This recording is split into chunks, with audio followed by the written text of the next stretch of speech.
Ako si Kirsten Annie Rosales at ito ang aking talumpating pinamagatang babae ako. Kaya ko. Di mo kaya yan? Babae ka kasi. Mga salitang madalas narinig nating mga kababaihan. Mga salita na tila bang nagtatakda ng hangganan ng isang babae. Na para bang may mga bagay na hindi natin kayang gawin. Ilang beses na bang narinig na kababaihan ng mga salitang ito? Ilang babae na bang kinwestiyon ng iba ang kanilang kakayahan? At kailan palagi sukatan ng kakayahan ang kasarian? Ibang-iba na ang panahon ngayon.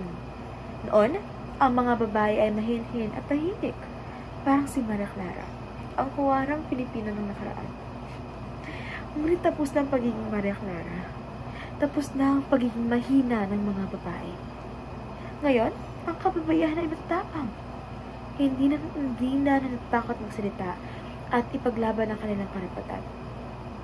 Nasa gobyerno na tayo, sa negosyo, sa sining, at nasa bawat larangan na noon ay sinabing hindi natin kayang pasukin o gawin. Hindi daw natin kaya? Tanangin natin ng mga babaeng leader na namumuno sa bansa. Mahina daw tayo? Ipakita ang mga babaeng pulis at sundalo na nag-alay ng buhay para sa bansa. Pang-abahay lang tayo dapat?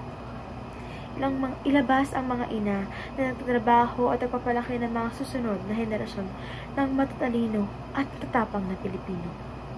Sa loob ng mahabang panahon, ang mga kababaihan ay kinulong sa ideya na ang kanilang lugar ay sa bahay lamang, nag-aalaga ng pamilya at sumusunod sa dikta ng lipunan. Ngunit sa paglipas ng panahon, unti-unti na nilang inalis ang mga hangganan ito at ipinakita sa mundo na kaya nilang makamtan ang higit pa sa mga papel na itinakda nila. Babae tayo, at hindi babae lang.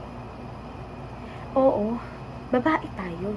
Malaya, matapang, at may kakayahang abutin ang anumang mga pangarap.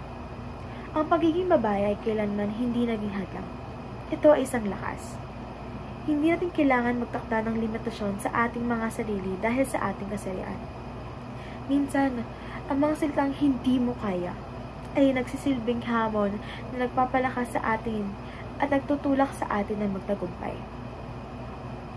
Hindi hadlang ang pagiging babae para magtagumpay. Sa bawat hakbang na ating tinataha, patuloy nating pinapalakas ang ating boses at pinapalawig ang ating mga pagkakataon. Minsan, maaaring magkaroon tayo ng mga hamon, ngunit sa bawat pagsubok, natututo tayong lumaban at patunayan na ang ating mga pangarap ay hindi na nakakulong sa ating kasarian.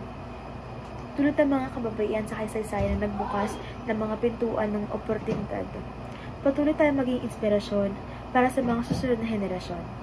Hindi lang tayo mga tagapag-alaga, hindi lang tayo mga asawa at ina.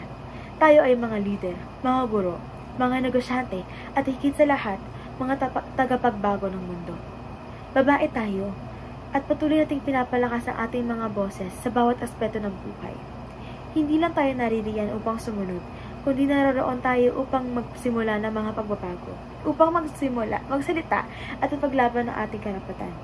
Ang ating mga kwento ay kwento ng tapang at tagumpay. Tama na ang mga salitang hindi mo kaya. Patuloy tayong magtagumpay, magtrabaho, at magbigay inspirasyon sa iba. Dahil ang mga babae hindi lamang tagapag-alaga ng pamilya, kundi tagapag-alaga ng mga pangarap at tagapagbago ng lipunan.